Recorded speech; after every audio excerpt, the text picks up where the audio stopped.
यह कहानी शुरू होती है एक खूबसूरत बस्ती से जहां लोग खुशहाल जीवन जी रहे थे। इस गांव में एक साहसी और निडर युवक रायस्टार अपने छोटे बच्चे चिंटू के साथ रहता था। चिंटू बहुत ही नटखट और शरारती था, लेकिन रायस्टार ने उसे हमेशा सच्चाई और बहादुरी का पाठ पढ़ाया था। गाँव वाले हमेशा रायस्टार की बहादुरी की चर्चा करते रहते थे। एक दिन बगल के गाँव में मेला लगता है, जहाँ बड़े बड़े झूले और खिलौने की दुकानों की सजावट होती है। चिंटू मेला जाने के लिए बहुत जिद करता है। रायस्टार अपने बेटे की इच्छा पूरी करने के लिए उसे मेले में लेकर जाता है। मेले में चिंटू एक डॉल खिलौना गुड़िया देखता है जो किसी डरावनी भूतिया गुड़िया की तरह लग रही थी। यह डॉल एक रहस्यमय आकर्षण की तरह चिंटू के पास खींच लाती है और वह इसे खरीद लेता है। लेकिन जैसे ही चिंटू घर आता है, गाँव में अजीब घटनाएं होने लगती हैं। हर घर के बाहर वही डॉल दिखाई देती है और सुनाई देती है एक डरावनी आवाज,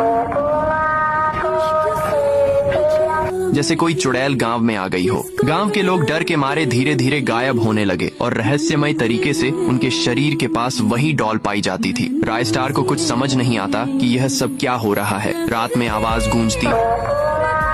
फिर एक रात रायस्टार को बाहर ज्ञान भाई का कटा हुआ शरीर मिलता है और पास में वही भूतिया डॉल पड़ी होती है। एक के बाद एक गांव के लोग मारे जाते हैं और हर बार डॉल उनके पास पाई जाती है। अंत में एक रात चिंटू अपने कमरे में सो रहा था और तभी वही भूतिया डॉल उसे आवाज देती है।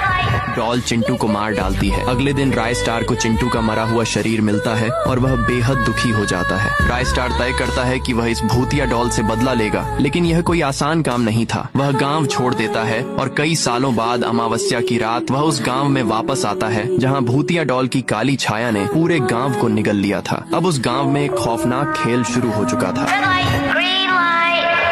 जिसमें डॉल भी शामिल थी। वह वही भूतिया डॉल थी जो अब इंसानों को मारने के खेल का हिस्सा बन चुकी थी। रायस्टार ने डॉल से बदला लेने की ठानी और उस खौफनाक खेल में भाग लेता है। जैसे ही रेड लाइट का ऐलान होता है, बहुत सारे लोग बेरहमी से मारे जाते हैं, लेकिन रायस्टार ने अपने साहस और चालाकी से खुद को बचा लिया। वह एक एक करके खेल में शामिल लोगों को मात देता है और अंत में भूतिया डॉल तक पहुँच जाता है। अब वह डॉल, जो कभी सिर्फ एक खिलौना हुआ करती थी, एक खौफनाक शैतान बन चुकी थी और रायस्टार उसे एक झटके में मार डालता है। जब डॉल मारी जाती है तो एक विशाल और सब कुछ शांत हो जाता है। गांव में फिर से खुशहाली लौट आती है, लेकिन रायस्टार का दिल खाली हो जाता है क्योंकि उसने अपनी जान को जोखिम में डालकर अपने बेटे का बदला लिया था। अब वह जानता था कि कभी भी खुशियां बिना कीमत के नहीं मिलती।